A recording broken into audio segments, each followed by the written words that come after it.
Assalamualaikum warahmatullahi ta'ala wabarakatuh. A'udzu billahi minasyaitonir rajim. Bismillahirrahmanirrahim. Alhamdulillahi rabbil alamin. Wassalatu wassalamu ala asyrafil anbiya'i wal mursalin wa ala alihi wa sahbihi ajma'in. اللهم رب اشرح لي صدري ويسر لي أمري واحلل عقدة من لساني يفقه قولي ولا حول ولا قوة إلا بالله العلي العظيم. اللهم انفعنا بما علمتنا وعلمنا ما ينفعنا وعلمنا ما جهلنا وذكرنا ما نسينا. اللهم يسر ولا تعسر رب تمم بالخير. اللهم افتح علينا فتوح العارفين وفقنا توفيق الصالحين. اللهم لا سهل إلا ما جعلته سهلا وأنت تجعل الحزن إذا شئت سهلا. InsyaAllah kita sambung semula pengajian kitab Al-Adhkar An-Nawawiyah yang dikarang oleh Imam Nawawi rahimahullahu subhanahu wa ta'ala. ونفعنا الله بعلومه في الدارين آمين.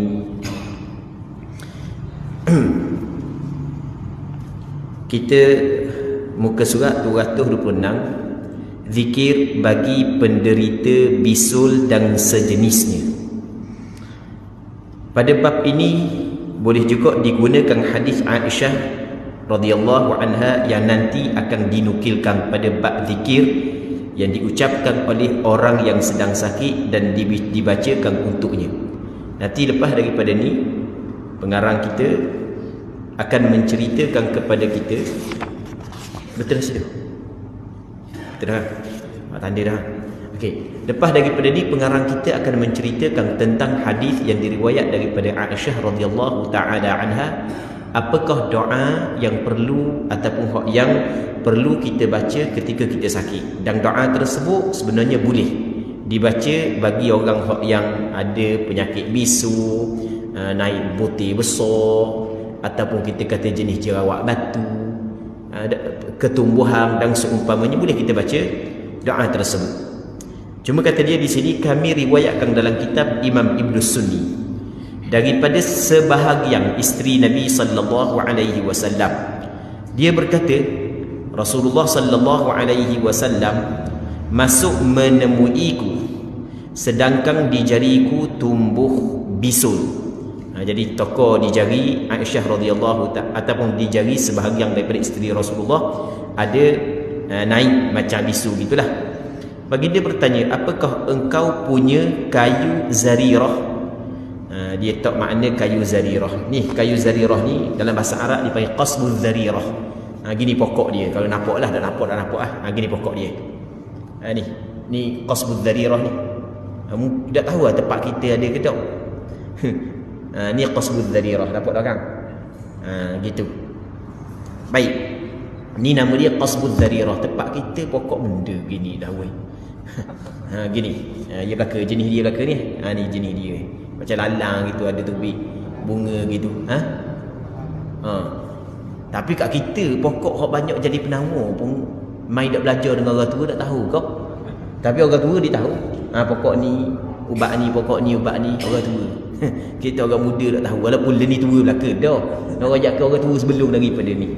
Sebab kita amba tu amba nak gok dah ni tu amba kalau pergi kata nak nak baruk-baruk orang senak beruk, dia kata pokok ni dia tahulah tu dah. Kalau sakit gigi ambil pokok ni, molek-molek ada hilang. Kita tak tahu, ikut dang aja. Hok racun ke tak racun, kena kenal kita. Baik.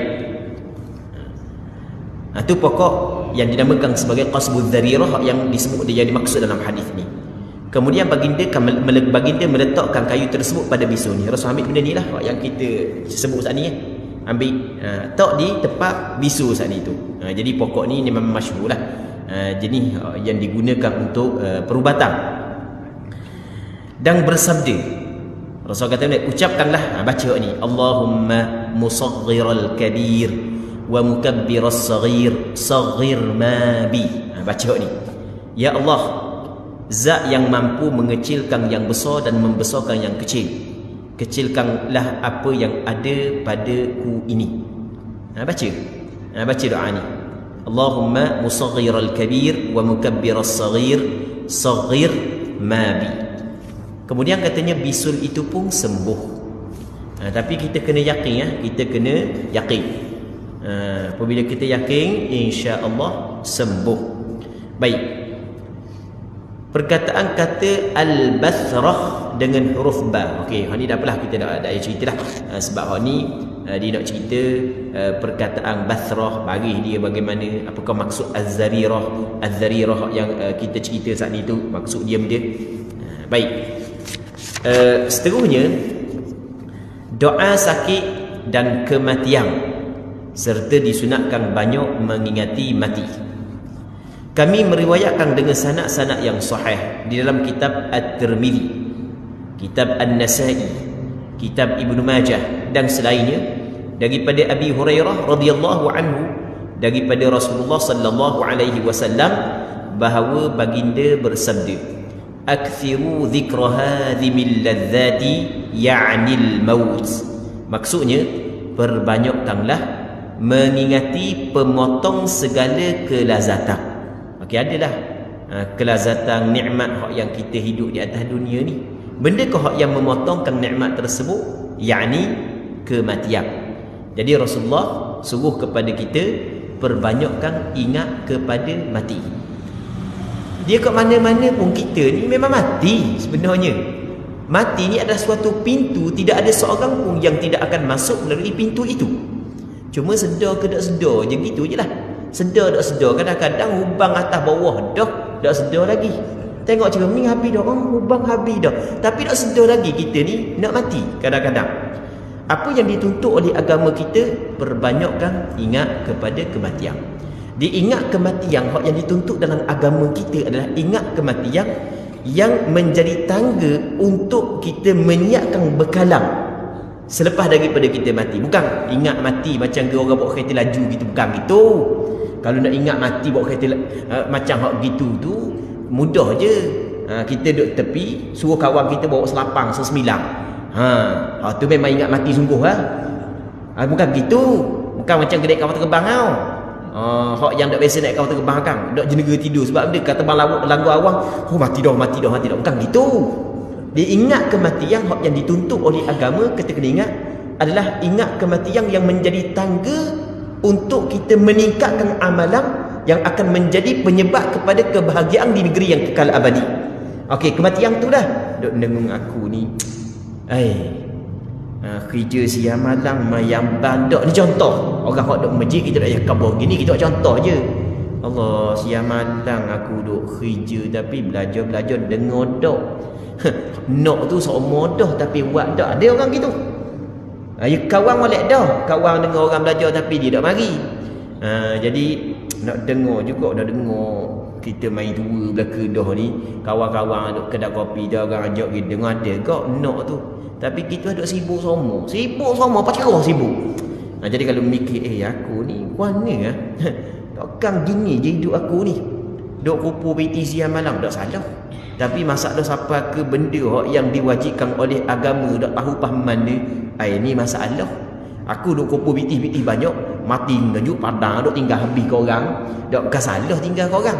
Cuma kita nak kata gua ni hak yang masalahnya duk cari harta banyak, nak menyenangkan anak bini, tapi dalam masa yang sama menyebabkan kita jadi susah di negeri yang kekal abadi. Bukan orang cerdik buat benda lagu tu. Okey, mikir kematian begitu hak yang sebenarnya. Lepas tu sama juga orang susah, kadang-kadang orang ni sakit. Ada orang diuji dengan sakit, ya Allah Rabbi, sakit sungguh, bukan sakit lodok lah. Ada orang hak diuji dengan harta, uji dengan tu, uji dengan ni. Okey, dia ingat mati, biarlah ujian besar lagu mana pun penghujung dia adalah mati. Gambar mana hak duk kubur hak mati sebelum kita ni, hak yang masa dia hidup bermacam-macam ujian yang menimpa mereka. Macam-macam ujian sakit, ujian tu, ujian ni macam-macam. Kalau kita nak bilang ujian, tak usah royak dah. Nak bilang ujian, ingat kepada mati. Muslimin muslimat yang dirahmati oleh Allah Subhanahu wa taala. Seterusnya kata dia, Imam Tirmidzi mengatakan hadis ini sebagai hadis hasan. Sunat bertanya kepada keluarga si pesakit dan kaum keluarganya. Kami riwayatkan dalam Sahih Al-Bukhari daripada Ibnu Abbas radhiyallahu anhuma bahawa Ali radhiyallahu anhu keluar daripada kediaman Rasulullah sallallahu alaihi wasallam setelah mengziarahi beliau dari sakit yang beliau derita sehingga menyebabkan kematiannya. Jadi masa akhir hayat Rasulullah, Rasul sakit bukan sakit biasa, sakit teruk. Dan Rasulullah sakit yang sebelum daripada kematian pun, sakit demam biasa, dia demam Rasulullah tidak sama dengan demam kita. Demam Rasulullah pernah kita bincang sebelum ni kan, 2 kali demam kita. Demam kita saat itu Allah dah tahan dah Rasulullah 2 kali, kerana Allah Ta'ala nak melipat gandakan ganjaran untuk Nabi sallallahu alaihi wasallam. Baik. Dan semua kita tahu, pernah kita dengar cerita Rasulullah diracun oleh siapa? Oleh seorang perempuan daripada puak Yahudi. Kena racun ni, na'udzubillahi min dzalik. Na'udzubillahi min dzalik. Dia rasa nak macam nak putus kat perut kalau kena racun. Racun hak jenis makan ni. Begitu hak yang dialami oleh Nabi sallallahu alaihi wasallam sampai penghujung hayat Rasulullah sakit, pengsang, sedar balik, pengsang. Jadi Sayyidina Ali radhiyallahu taala anhu adalah keluarga Rasulullah, kerana dia adalah sepupu Rasulullah, dalam masa yang sama menantu Rasulullah sallallahu alaihi wasallam. Bila Rasul sakit, dirawat di rumah Aisyah radhiyallahu taala anha. Sayyidina Ali masuk, pergi tengok Rasulullah, pergi berjumpa dengan Rasulullah. Apabila Sayyidina Ali keluar daripada rumah Rasulullah, jumpa dengan para sahabat di tengah jalan, sahabat tanya keluarga Rasulullah. Dan sebenarnya benda ni hak yang dilakukan oleh sahabat adalah benda hak yang dituntut dalam agama kita. Tanya kepada keluarga dia, mana dah orang sakit? Sama juga. Jadi apabila ada kawan kita sakit, kita jumpa dengan anak dia, jumpa dengan keluarga dia, jumpa dengan ayah dia, mak dia, tanya, dan mana keadaan le ni? Kita tanya tu sebenarnya dia menunjuk bahawasanya ataupun keluarga dia apabila dengar kawan-kawan tanya ni, walaupun keluarga dia tidak sakit, tapi sebenarnya bebanang sakit. Apabila ada keluarga kita sakit, dirasai juga oleh keluarga kita kan. Tapi apabila ada orang tanya, jadi dia meringankan sikit bebanang yang ditanggung oleh keluarga bagi pesakit. Jadi kita tanya, mana keadaan dia tu? Boleh ambil calon pula kedok ni. Tanya. Baik. Sehingga menyebabkan kematiannya. Orang ramai bertanya, wahai Abu Hasan, orang ramai ni pada sahabat lain tanya, wahai Abu Hasan, bagaimana keadaan Rasulullah sallallahu alaihi wasallam? Ali menjawab, alhamdulillah, baginda sembuh. Maksud dia, alhamdulillah, baginda sembuh. Sembuh ni dia 2 maksud. Maksud yang pertama, masa tu Rasul masih sakit. Sembuh ni maksudnya adalah nak sembuh dah. Itu maksudnya. Nak sembuh ni adalah melihat apa hak yang zahir. Jadi di sisi Sayyidina Ali, zahirnya nampak macam nak sembuh. Satu. Dan penafsiran yang kedua adalah Rasul sedang sakit, tapi guna perkataan sembuh adalah untuk sempurna baik. Jadi kita mengharapkan sembuh. Sembuh tu insya-Allah. Jadi sebenarnya sakit, dah tahu sembuh ke tak, tapi itu adalah sebagai harapan agar orang sakit tu sembuh. Dia orang sakit ni, kalau kita kita nak kata orang lain lah. Kita kalau kita sakit ni, anggota kita sakit dah, jiwa kita pun menanggung sakit juga. Tiba-tiba orang khabar, lepas dah seminggu dia kau sakit. Tapi kalau orang pandai cakap kan, ya jadi kita rasa lega. Tidak sama. Orang sakit, orang ni ziarah kau tak apa sakit, orang ni ziarah dia gengang sikit sakit. Tidak sama. Tak sama. Mai ada ke bersambung kawan ni sakit, duk cerita, duk mari orang seorang ziarah, 2 orang ziarah, 3 orang ziarah. Tengah-tengah dek ziarah tu cerita kawan-kawan, kawan sakit juga. Lepas tu, lepas sakit tu mati. Kawan ni duk sakit, duk cerita bab mati tepi dia. Allah Rabbi, kadang-kadang menyusahkan, menambahkan sakit kadang-kadang. Baik. Muslimin muslimat yang dirahmati oleh Allah Subhanahu wa taala. Katanya zikir yang diucapkan orang sakit, yang diucapkan untuknya, dan pertanyaan tentang keadaannya. Kami riwayatkan dalam Sahih Al-Bukhari dan Sahih Muslim daripada Aisyah radhiyallahu taala anha bahawa apabila Rasulullah sallallahu alaihi wasallam berganjak ke peraduannya setiap malam, berganjak ke peraduannya, maksudnya Rasul pergi ke tempat tidur dia, bagi dia menyatukan kedua telapak tangannya. Sawak gini. Rapatkan 2 tapak tangan, kemudian meniupnya dan membaca surah Al-Ikhlas, surah Al-Falaq dan surah An-Nas. Rasul baca 4 surah. Di dalam teks Arab dia sebut Rasul baca al-muawwidzat. Al-muawwidzat ni maksudnya surah-surah yang ada meminta perlindungan kepada Allah. Perkataan al-muawwidzat ni, ulama hadis ketika mensyarahkan hadis ini ada beberapa pandangan. Ada sebahagian ulama mengatakan al-muawwidzat hanya merujuk kepada 2 surah sahaja, iaitu qul a'udzu birabbil falaq, qul a'udzu birabbin nas. Ada sebahagian daripada ulama mengatakan merujuk kepada 4 surah. Yang pertamanya qul a'udzu birabbil falaq, qul ya qul wallahu ahad, qul ya ayyuhal kafirun, qul a'udzu birabbil falaq, qul a'udzu birabbin nas. Orang tua kata benda pakku. Baca pakku, orang tua kata. Baik. Jadi Rasul baca 4 surah. Dia hak yang kaedah yang lebih tepatnya baca, lepas tu tiup di tangan. Tiup di tangan. Lepas daripada tu beliau lalu mengusapkannya ke sekujur tubuhnya yang terjangkau. Mana kawasan yang boleh sapu, Rasul sapu belaka di tubuh Rasulullah sallallahu alaihi wasallam. Dan ini di antara sunnah Rasulullah. Masa kita nak tidur, sebelum daripada kita tidur, baca pakul ataupun baca sekurang-kurangnya qul a'udzu birabbil falaq, qul a'udzu birabbin nas, tiup di tangan. Lepas tu kita sapu di seluruh tubuh kita, hak yang mana sapat tangan kita. Baik. Sapat tangan kita. Kita buat lagu tu. Baik. Lepas daripada tu katanya beliau lakukan bermula daripada kepala. Okey, Rasul sapu kepala dulu. Lepas tu wajah dan tubuh bahagian depan. Ini beliau lakukan sebanyak 3 kali. 3 kali Rasulullah sallallahu alaihi wasallam buat benda yang sama. Agak-agak kalau buat lagu ni orang sihir kita masuk ke tak? Tak masuk. Sebab ada benteng dah. Kalau kita, sebab ni qul a'udzu birabbil falaq kan kita berlindung kepada Allah Subhanahu wa taala kan. Kan di tempat kita, di zaman kita ni masih lagi ada orang kata sihir. Mungkin tempat kita tak teruk mana, tapi kalau setengah negeri, contoh di Sabah, di Sarawak, antara negeri yang kuat lagi, jenis-jenis mainan dia gini. Antara negeri yang kuat lagi di Sabah, di Sarawak. Kita di Sabah ada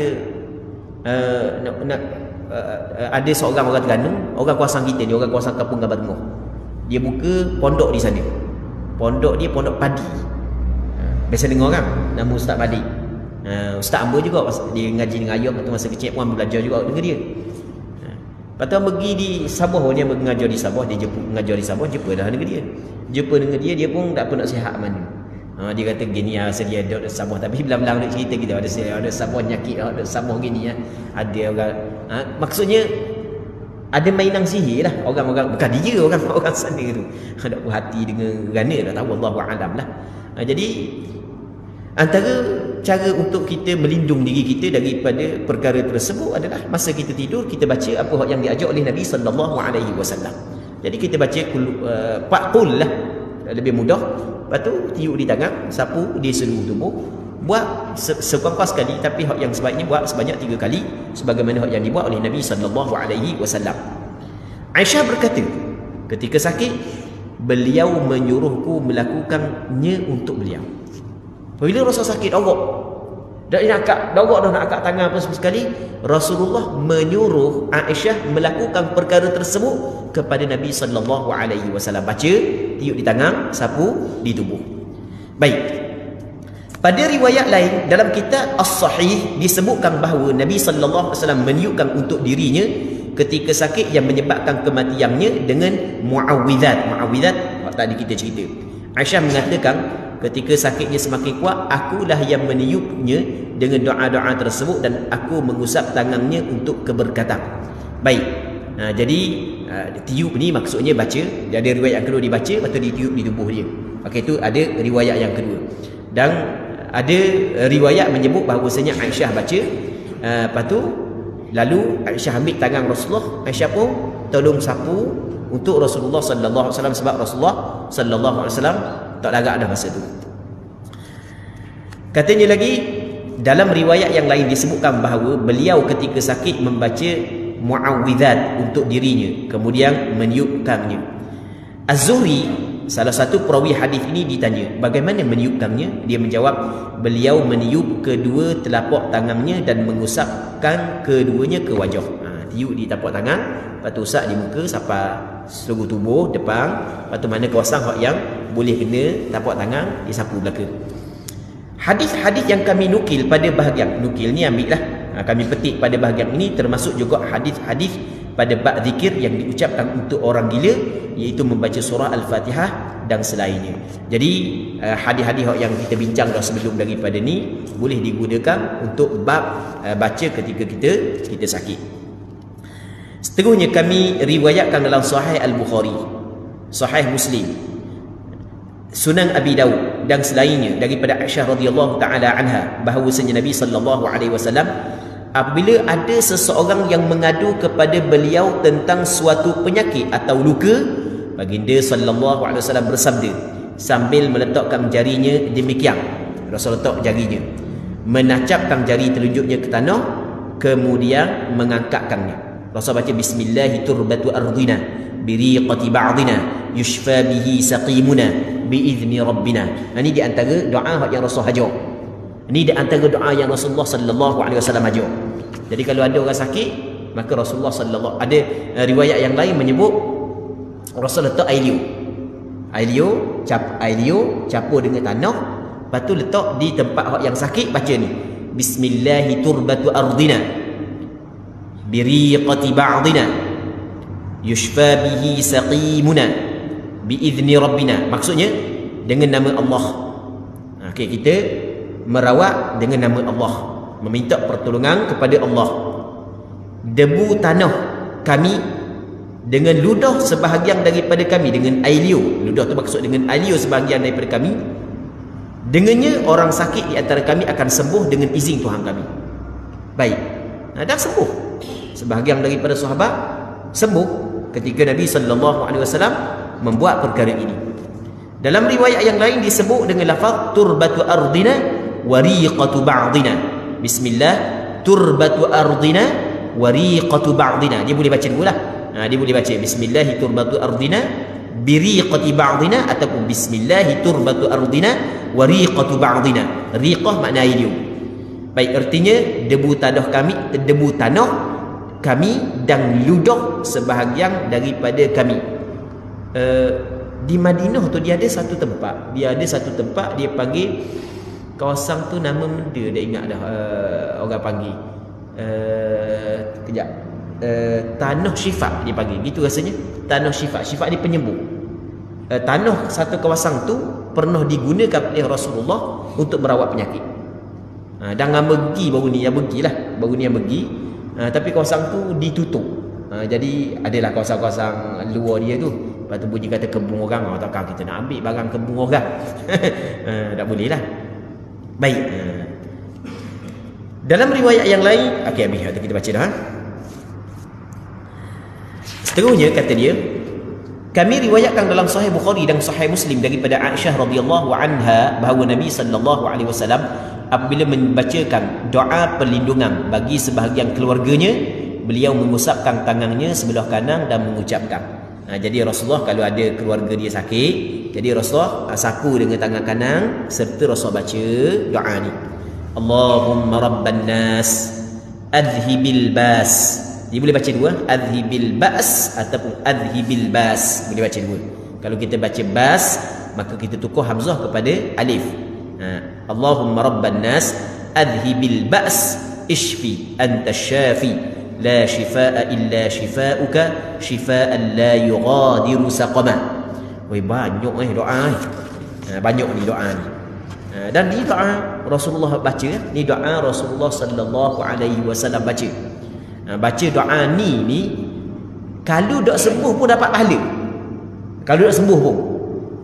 Dan kalau yakin, insya-Allah sembuh. Kalau mai tak yakin, dapat jalan. Mesti kena yakin. Baik. Dalam riwayat lain disebutkan bahawa kita baca makna dia lah. Ya Allah, Tuhan kepada manusia, lenyapkanlah penyakit ini. Sembuhkanlah, sesungguhnya engkaulah penyembuh. Tidak ada kesembuhan selain kesembuhanmu, kesembuhan yang tidak meninggalkan sedikit pun penyakit. Dalam riwayat lain disebutkan bahawa baginda sallallahu alaihi wasallam merawat dengan mengucapkan imsahil ba's rabban nas biyadika syifa la kashifa lahu illa ant. Hapuskanlah penyakit ini wahai Tuhan manusia, hanya di tanganmu dah kesembuhan, tiada yang dapat menyembuhkannya selain engkau. Baik, boleh baca belaka. Yang pertama boleh baca, yang kedua boleh baca, ataupun baca kedua-dua. Kami riwayatkan dalam Sahih Al-Bukhari daripada Anas bin Malik bahawa dia berkata kepada Thabit rahimahullah, mahukah aku merawat engkau dengan cara rawatan Rasulullah sallallahu alaihi wasallam? Dia menjawab mahu. Maka Anas radhiyallahu taala anhu mengucapkan, Allahumma rabban nas mudhhibal ba's ishfi anta syafi la syafiya illa anta shifaan la yughadiru saqama. Lebih kurang sama dengan hak yang atas tu. Lebih kurang sama dengan hak yang atas tu. Cuma hak yang atas tu diriwayat daripada Aisyah, hak ni daripada Sayyidina Anas bin Malik. Seterusnya kami riwayatkan dalam Sahih Muslim daripada Uthman bin Abil As radhiyallahu taala anhu bahawa dia mengadu kepada Rasulullah sallallahu alaihi wasallam perihal rasa sakit yang ada di tubuhnya. Rasulullah sallallahu alaihi wasallam bersabda, "Dha' yadaka 'ala alladhi ta'allama min jasadik wa qul bismillah thalatha wa qul sab'a marratin a'udzu billahi wa qudratihi min syarri ma ajid wa uhadir." Baik, maksudnya letakkanlah tanganmu di tempat yang sakit, kemudian bacalah bismillah sebanyak 3 kali, lalu bacalah a'udzu billahi wa qudratihi min syarri ma ajid wa uhadir. Aku berlindung kepada Allah dan kekuasaannya daripada kejahatan daripada keburukan apa yang aku dapati dan aku khawatirkan, yang aku bimbang. Dia baca sebanyak 7 kali. Muslimin muslimat yang dirahmati oleh Allah Subhanahu wa taala. Sebenarnya ada hamba mari kalau mikir aku nak cerita ke dak ni. Dok mari okey biarlah hamba nak satu perkongsian je. Ada sebenarnya sebelum ni pun ada juga perkongsian tak apa, kita sebelum ni ya hak ni saja. Ni hak yang berlaku atas diri hamba lah. Hak lain malah nak cerita banyak-banyak. Lama kau orang suruh kita berubat selok pula kita. Kita nak mengajar kita. Okey. Hamba penuh doa ni, hak ni doa ni. Doa ni. Hak yang bismillah sampai 3 kali, lepas tu a'udzubillahi wa qudratihi min syarri ma ajid wa uhadir sebanyak 7 kali yang berpenuh. Cerita dia lama dah, cerita dia lebih kurang dalam 4-5 tahun ke 6 tahun hamba dah ingat dah hak yang lebih tepatnya. Hari tu hamba mari di Kedah Buluh sebab buat kursus umrah. Lebih kurang lepas daripada Zuhur sampai ke rapat Asar, lepas tu sembahyang Asar situ. Lepas tu lepas Asar pula sikit lagi, lebih kurang dalam pukul 6 tu hamba kena perih kereta, kena pergi ngajar dengu pula.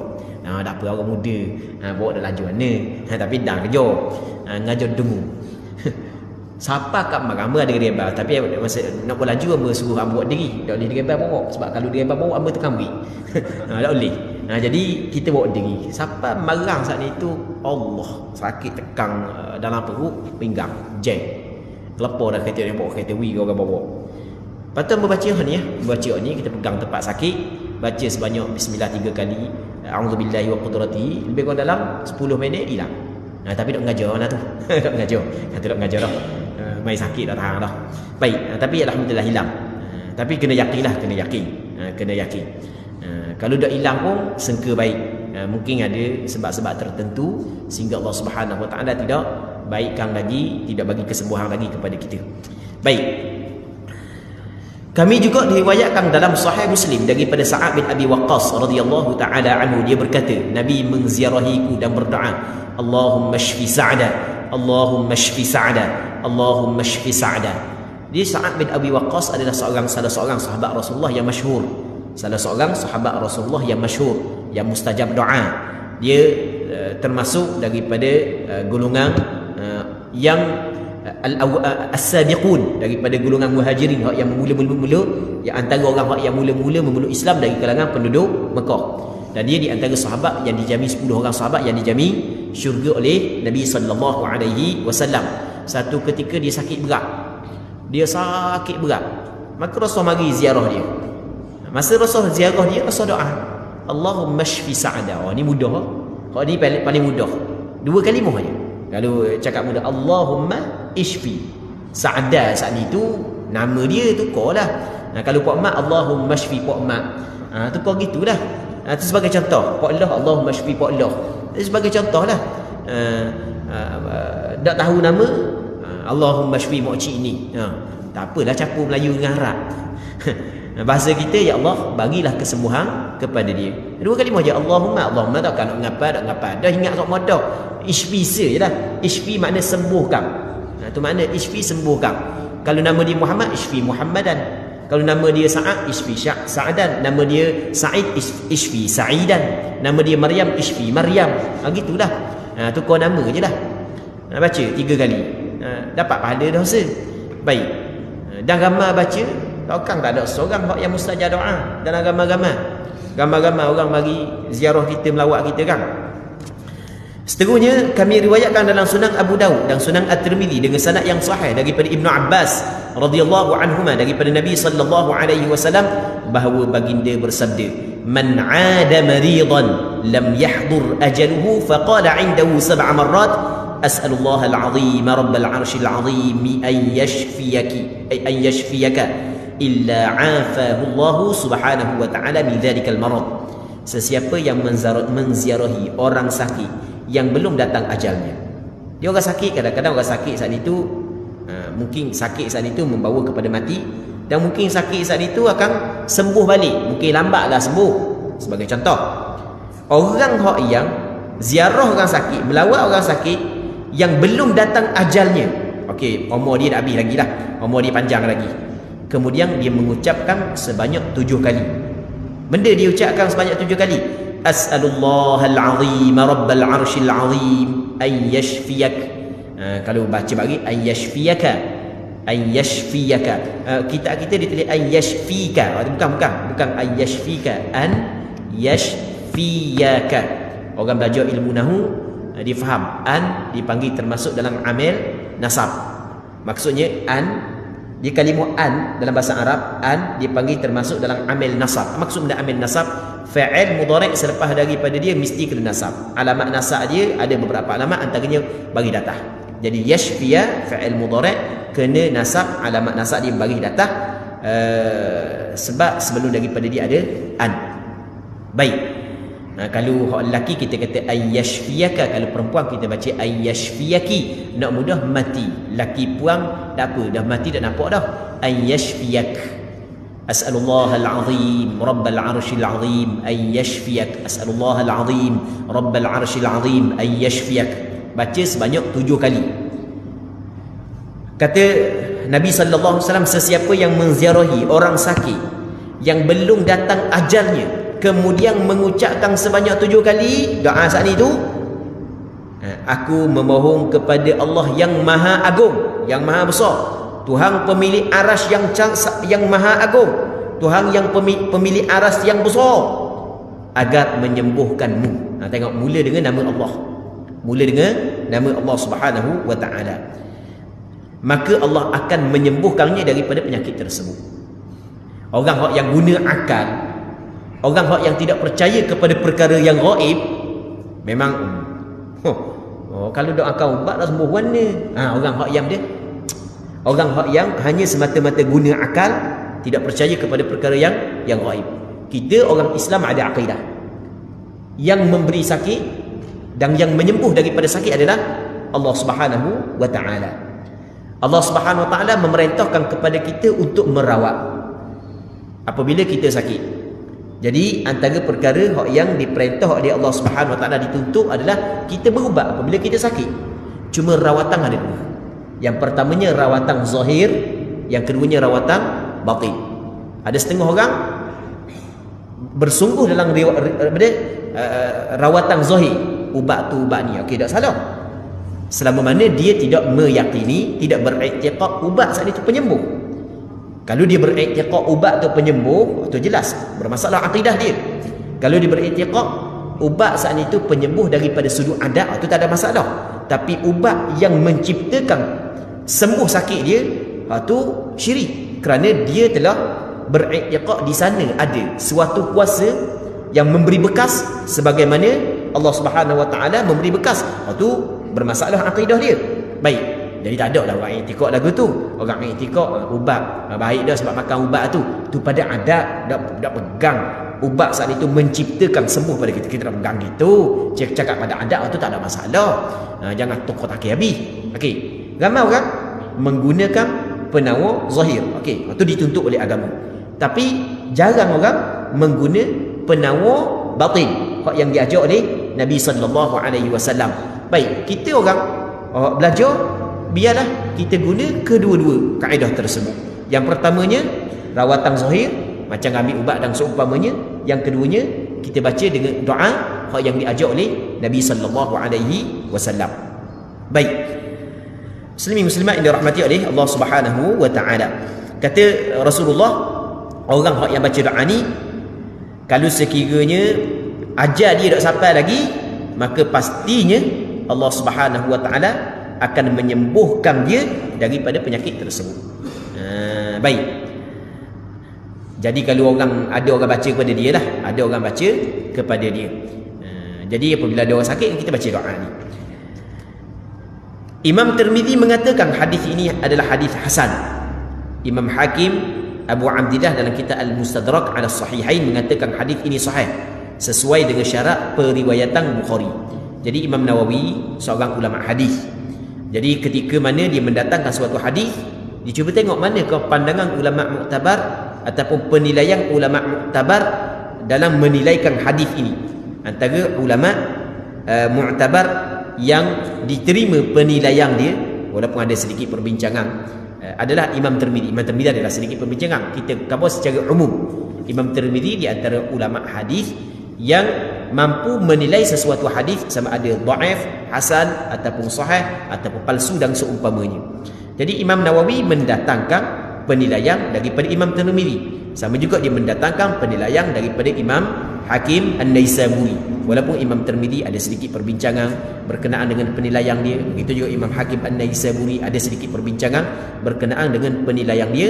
Cuma kita cover secara umum, hadis ini dinilai hasan oleh Imam Tirmizi dan dinilai sahih oleh Imam Hakim An-Naisaburi. Dan Imam Nawawi ketika dia menakalkan penilaian ini, dia tidak menyalahi seolah-olah dia menyokong penilaian hadis ini. Seterusnya kami riwayatkan dalam Sunan Abu Dawud daripada Abdullah bin Amr bin Al-As radhiyallahu taala anhuma, dia berkata bahawa Nabi sallallahu alaihi wasallam bersabda, "Idza jaa ar-rajulu ya'udu maridan falyaqul Allahumma shfi 'abdaka yanka'u laka 'aduwa." Dia sama je dengan hak sebelum ni. Ya Allahumma sama, ishfi sama. Cuma hak ni abdaka. Abdaka ni makna hamba-Mu. Abdaka makna hamba-Mu. Abdun hamba. Abdaka hamba-Mu ya Allah. Kalau perempuan kita nak kata abdaka, kita kata benda amataka. Amataka. Baik. Allahumma shfi 'abdaka yanka'u laka 'aduwan aw yamshi laka ila salah. Maksudnya benda ditambah sikitlah. Yanka'u laka 'aduwan aw yamshi laka ila salah. Maksudnya apabila seorang menziarahi orang sakit, hendaklah mengucapkan Allahumma ishfi 'abdaka yanka'u laka 'aduwa aw yamshi laka ila salah. Ya Allah, sembuhkanlah hamba-Mu ini sehingga dia boleh mencederai musuh untuk-Mu ya Allah. Mencederai musuh-musuh Allah Ta'ala kerana Allah Subhanahu Wa Ta'ala. Boleh dia melawani musuh Allah atau boleh dia menunaikan solat untuk-Mu ya Allah. Jadi dalam doa tersebut minta daripada Allah agar Allah Ta'ala sembuh, dan kita khabar kepada Allah Subhanahu Wa Ta'ala supaya dia saat itu dapat lawan musuh-Mu ya Allah, untuk-Mu ya Allah, dan supaya dia dapat mengerjakan sembahyang untuk-Mu ya Allah. Baik, ini disebut oleh Nabi sallallahu alaihi wasallam. Dan apa Rasul sebut sembahyang? Kerana sembahyang adalah suatu ibadah yang paling besar dalam agama kita selepas daripada beriman kepada Allah Subhanahu wa taala. Baik. Riwayat ini tidak didhaifkan oleh Imam Abu Dawud. Jadi hadis ini dikeluarkan oleh Imam Abu Dawud dan Imam Abu Dawud tidak mendhaifkan hadis ini. Lepas tu dia pun nak cerita apakah makna bagi yang kau. Tak apalah, kita tak payah baca waktu. Setengahnya kami riwayatkan dalam kitab Imam Tirmizi. Banyak dah doa hak yang sunat kita baca untuk orang sakit banyak bukan sikit banyak doa tu doa ni. Tak apa, kita baca dulu. Baca dulu. Baik. Dia baca ni sebenarnya antara kelebihan lah, antara kelebihan. Ni kita kena cerita juga antara kelebihan. Sekurang-kurangnya adalah sanak kita bersambung. Faham tak maksud dia sanak kita bersambung? Maksudnya hamba pernah dengar hadis-hadis yang kita baca saat ni daripada guru hamba. Guru hamba diambil daripada guru hamba. Dan hamba meriwayatkan hadis-hadis yang kita baca daripada guru hamba. Guru hamba meriwayatkan daripada guru dia meriwayatkan daripada guru dia meriwayatkan daripada guru dia, sampai kepada ulama yang membukukan hadis. Imam Tirmizi, Bukhari, Muslim, Nasa'i, Ibnu Majah, Imam Ibnu Sunni. Lepas tu ulama-ulama tersebut ambil daripada guru dia sampai kepada sahabat, sampai kepada Rasulullah. Sekurang-kurang kita dengar hadis ini, dengan sanad yang bersambung sampai kepada Nabi sallallahu alaihi wasallam. Baik. Memang nak apa belaka dah apa belaka banyak kalau sebut dah. Pergi bahasa balik gari. Pergi bahasa balik gari.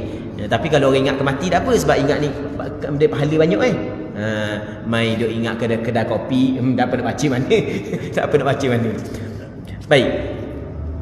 Seterusnya kami riwayatkan dalam kitab At-Tirmizi daripada Sayyidina Ali radhiyallahu anhu, dia berkata, aku sakit.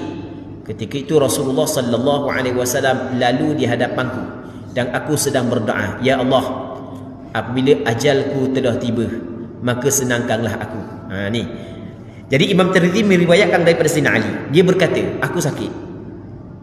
Ketika itu Rasul lalu di hadapanku dan aku sedang berdoa. Sakit sangat, ada tahan sangat di doa. Ya Allah, jadi kalau umur aku sampai sini, senangkanlah aku, permudahlah urusan aku ya Allah. Kalau sampai umur dah ni, sakit. Ni bukan sakit biasa ni, kalau sampai tahap ni doa ni. Baik, permudahkan urusan aku.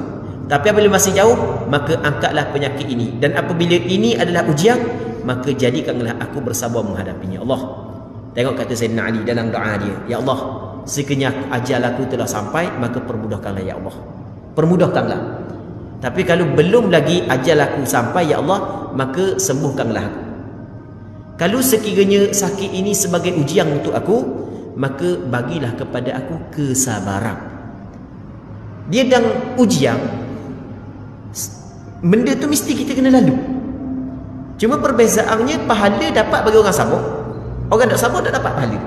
Jadi kita minta daripada Allah agar Allah Subhanahu wa taala bagi kepada kita kesabaran dalam menghadapi ujian ini. Seterusnya katanya Rasulullah sallallahu alaihi wasallam bertanya, apa yang engkau katakan? Rasul kata, mu kata benda tak ni? Rasul tanya Sayyidina Ali, aku pun mengulangi apa yang ku ucapkan tadi. Baginda menghentakkan kakinya dan berdoa. Rasul pun hentakkan kaki dia, lepas tu Rasul berdoa, ya Allah, sembuhkanlah dia. Semenjak itu aku tidak pernah berasa sakit lagi. Lepas daripada tu tak pernah sakit. Sayyidina Ali tak sakit dah lepas daripada Rasul doa untuk dia. Tapi Rasul sendiri sakit. Rasul sallallahu alaihi wasallam sendiri sakit. Baik. Jangan pula ada apa Rasul doa untuk sembuh diri dia. Kita kemudian kan ada kala sakit saat itu adalah ujian untuk seseorang. Tengok Sayyidina Ali dalam doa dia, ada kala ujian untuk seseorang, untuk Allah Subhanahu wa taala ampunkan dosa dia. Dia minta siang malam, ya Allah, masuklah aku dalam syurga ya Allah, jauhlah aku daripada neraka ya Allah, ya Allah peliharalah aku daripada neraka-Mu ya Allah, masuklah aku dalam syurga. Lepas tu siang malam dia buat maksiat juga. Tengok, kita doa ya Allah masuk syurga ya Allah, aku tak mau neraka ya Allah, takut ya Allah. Buat siang malam buat maksiat juga. Dah buat maksiat kotor, syurga tempat bersih, orang yang kotor tidak layak untuk masuk syurga. Taubat, tak payahlah. Maka bagaimana kalau Allah Ta'ala nak bersihkan hamba tersebut agar dia dapat masuk syurga? Dengan Allah Subhanahu wa taala bagi sakit. Semoga Allah Subhanahu wa taala tidak menguji kita dengan ujian yang kita tidak mampu tanggung. Boleh faham kan? Jadi kita doa siang malam, doa siang malam, minta masuk syurga, minta jauh daripada neraka. Buat maksiat pun siang malam kau. Taubat tak mau. Taubat kalau taubat pun tak sungguh mana. Taubat tak sungguh mana. Kalau hilang gelang, kalau orang hilang gelang, nangis tak tak nangis pun. Contoh, kita contoh je kan. Maksudnya, nangis dalam hal dunia saat itu lebih cepat berbanding dengan nangis kerana bertaubat. Oh, payah. Kalau kita, kita kalau kita tanya seorang-seorang tu, berapa orang yang pernah nangis sebab ingat kepada dosa? Rasanya ngamba-ngamba pun tak kali. Contoh je lah kita kata, maksudnya ramai, payah-payah kita hati kita kerah. Bukan kita tak tahu kita buat dosa. Tapi kerah untuk kita betul-betul menyesal sampai ke menangis macam kita hilang benda barang dunia kita kan. Baik, tapi kita minta sama, nak syurga, nak neraka. Tak mahu kepada neraka. Na'udzubillah min dzalik. Nak syurga, tak mahu kepada neraka. Baik. Lepas tu kita buat dosa sama. Taubat tak. Okey, bagaimana kalau Allah Taala nak ampun dosa kita? Dengan cara Allah Subhanahu Taala bagi musibah. Lepas tu Allah Subhanahu Wa Taala bagi kepada kita sabar di atas musibah tersebut sehingga terhapus dosa kita. Maka akhirnya kita bersih. Ketika kita bertemu dengan Allah, maka sesuai untuk kita diletakkan dalam syurga Allah Subhanahu Wa Taala. Muslimin muslimat yang dirahmati oleh Allah Subhanahu Wa Taala. Seterusnya kata dia, Imam Tirmizi mengatakan hadis ini hasan dan sahih. Kami riwayatkan pula dalam kitab At-Tirmizi dan Imam Ibnu Majah daripada Abi Sa'id Al-Khudri dan Abi Hurairah radhiyallahu anhu bahawa mereka berdua menyaksikan Rasulullah sallallahu alaihi wasallam bersabda. Rasul kata mana? Man qala la ilaha illallah wallahu akbar saddaqahu rabbuh faqala la ilaha illa ana wa ana akbar. Wa idza qala la ilaha illallah wahdahu la syarika lah qala yaqul لا إله إلا أنا وحدي لا شريك لي. وإذا قال لا إله إلا الله له الملك وله الحمد قال لا إله إلا أنا لي الملك ولي الحمد. وإذا قال لا إله إلا الله ولا حول ولا قوة إلا بالله قال لا إله إلا أنا ولا حول ولا قوة إلا بي. Artinya, sesiapa yang mengucapkan La ilaha illallah wallahu akbar, maksudnya dia tidak ada Tuhan melainkan Allah, dan Allah Subhanahu wa taala Tuhan yang maha agung, Tuhan yang maha besar. Baik, maka Tuhannya membenarkannya. Bila dia kata lagu tu, keikhlasan, ketika dia kata dia betul-betul ikhlas kerana Allah, maka Allah Taala terima ucapan dia. Maka Allah Subhanahu Wa Taala membenarkan ucapan dia. Lalu Allah Subhanahu Wa Taala berfirman, La ilaha illa ana.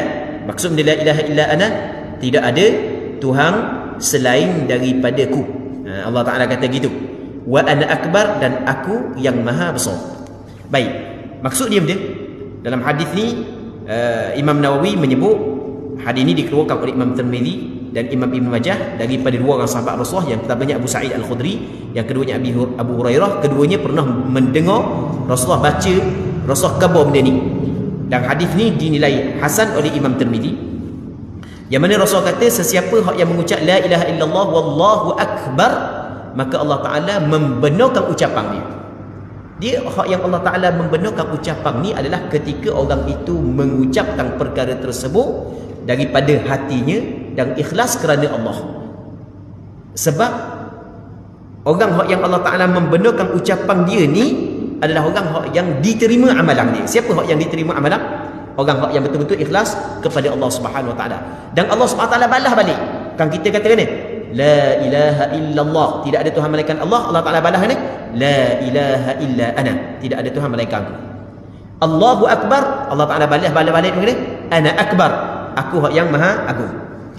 Cuma kalau kita belajar dalam ilmu tasawuf, hak yang dia ada sebahagian daripada ulama tasawuf menyebut di sana ada maqam yang tinggi yang Allah Subhanahu Wa Taala bagi kepada sebahagian daripada hamba-Nya.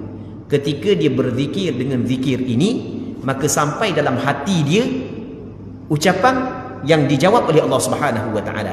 Kita dalam Al-Quranul Karim ada ayat ni, fadhkuruni azkurkum, sebut, hendaklah kamu sebut aku, nescaya aku akan sebut balik. Jadi ketika kita melakukan wirid, kita melakukan wirid, maka Allah Subhanahu Wa Taala datangkan kepada kita waridat al-ahwal. Baik, okeylah, tak apalah, kita dah ceritalah bab tu. Cuma kita nak kabarnya ada sebahagian daripada hamba Allah Subhanahu Wa Taala mencapai maqam yang tertentu sehingga kan sampai dalam hati dia dengar jawapan yang Allah Subhanahu Wa Taala jawab ketika dia mengucapkan perkataan la ilaha illallah, dia dengar perkataan la ilaha illa ana. Ketika dia kata Allahu Akbar, dia dengar perkataan ana akbar. Tapi ini adalah orang yang maqam tinggi. Hak ni kita kabar je, kita kabar. Kita kabar ni macam burung hak yang pada cakap je. Kita pandai ajuk orang je hak ni baik. Ni sebahagian daripada orang-orang hak yang mencapai maqam yang tinggi, dia dapat hak yang seperti yang hak yang kabar saat ni. Okey. Seterusnya, apabila dia berkata la ilaha illallah wahdahu la syarikalah, bila dia kata tidak ada Tuhan melainkan Allah, esanya Allah, tiada sekutu baginya, maka Allah Ta'ala jawab la ilaha illa ana, tidak ada Tuhan melainkan aku, wahdi, aku saja, la syarikali, tiada sekutu bagiku. Dan apabila dia kata la ilaha illallah lahul mulk, la ilaha illallah lahul mulk wa lahul hamd, tidak ada Tuhan melainkan Allah, baginya kerajaan dan baginya segala puji, maka Allah Ta'ala jawab la ilaha illa ana liyal mulku waliyal hamd, bagi aku kerajaan dan bagi aku segala puji. Dan apabila dia berkata la ilaha illallah wala haula wala quwwata illa billah, tidak ada Tuhan melainkan Allah dan tidak ada daya dan tidak ada kekuatan melainkan dengan pertolongan Allah, maka Allah Ta'ala jawab lagu mana? La ilaha illa ana, tidak ada Tuhan melainkan aku, wala haula wala quwwata illa bi, tiada daya dan tiada kekuatan melainkan denganku. Allah Subhanahu Wa Taala jawab. Okey, seterusnya baginda juga bersabda, man qalaha fi maradihi thumma mata lam tat'amhu an-nar, sesiapa yang mengucapkan bacaan tersebut tadi ketika dia sakit kemudian meninggal dunia, nescaya api neraka tidak akan memakannya. Allah. Baik. Jadi molek kau zikir ni kita tulis kat tempat kita tidur. Tulis tempat kita tidur. Dan kita orang dah sakit ni, peringkat awal tu ramailah anak beranak kita, cara kita dah sakit mula penuh mari belaka anak cucu cicit habis pakat mari belaka, lebih kurang dalam seminggu ya. Minggu kedua duk lepek kurang dah sikit, masuk minggu ketiga kurang, minggu keempat kurang, masuk sampai ke 2-3 bulan lepek sakit saat itu hanya seorang je cara ataupun 2 orang gitu cara. Jadi banyak duduk seorang, hak mula-mula ramai orang buat, orang tanya apa sekali dah lama duduk seorang Jadi benda yang perlu kita buat ni, antara ni kita buat. Dan orang yang rapat dengan Allah, orang yang rapat dengan Allah, dia duduk seorang sebenarnya tak sunyi. Sebab dia ada hak yang menemani dia, benda zikir. Apabila kita berzikir dengan zikir ni, tak ada dah orang mari ziarah, mana aku nak cari aku seorang pun tak ada dah. Tak ada dah kita duduk tenang dengan benda, dengan zikir. Cakap sedap tak sakit. Cakap sedap. Muslimin muslimat yang dirahmati oleh Allah Subhanahu Wa Taala. Jadi tulis. Sebab kita tak tahu bila kita mati. Jadi tulis, lagi sakit baca doa ni. Ada sakit pun baca, ajar dah baca. Seterusnya Imam Tirmizi mengatakan hadis ini dinilai sebagai hadis hasan. Kami riwayatkan dalam Sahih Muslim. Jadi untuk malam ni kita berhenti sini dululah. Kita mengharapkan Allah Subhanahu Wa Taala memberkati majlis ilmu yang kita adakan pada malam yang mulia ini, dan kita berdoa kepada Allah agar Allah Subhanahu Wa Taala mengampun dan memaafkan segala kesilapan kita, dan kita berdoa lagi kepada Allah Subhanahu Wa Taala agar Allah Subhanahu Wa Taala memberi kekuatan kepada kita untuk kita baca doa-doa yang kita belajar saat ni. Seketika sampai masa dia, kita minta Allah Subhanahu Wa Taala bagi taufik dan kekuatan kepada kita untuk kita mampu baca doa-doa ni. Wallahu subhanahu wa ta'ala a'la wa a'lam. Sallallahu ala sayyidina Muhammad wa ala alihi wa sahbihi ajma'in. Allahumma haqqiqna bittiba'i nabiyyika Muhammadin sallallahu alaihi wa sallam zahiran wa batina. Allahumma inna nas'aluka al-ikhlasa fil qawli wal 'amal. Wa sallallahu ala sayyidina Muhammad wa ala alihi wa sahbihi ajma'in. Walhamdulillahi rabbil alamin.